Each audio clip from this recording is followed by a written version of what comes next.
Hey guys, this is Addison from the Car Company, and I am going to show you something that will blow your mind. This is a tutorial on how to lift your 2022 Audi e-tron into the air. All right, so right here we have the Audi e-tron, and we have tons of these on the lot. We have all the way from 2019 to 2022, and they range from the premium trims to the prestige trims. And we'll actually cover that in another video, but let's get right to this feature real quick.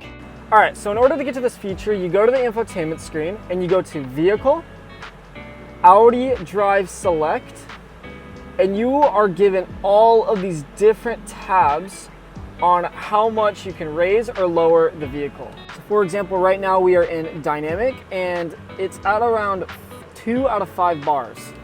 Comfort is 3 out of 5, and Off-Road is at 5 out of 5 bars. All right, so now if we're in off-road and let's just say it went all the way up, we want to go back down to Dynamic. We press Dynamic and then it'll start lowering the vehicle to about 2 out of 5 bars on the infotainment screen.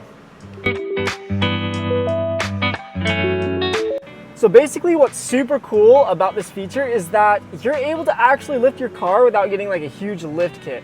I hope you enjoyed this quick tutorial, and if you have any questions, contact us via our phone number or email or any one of the salesmen that is at our front office.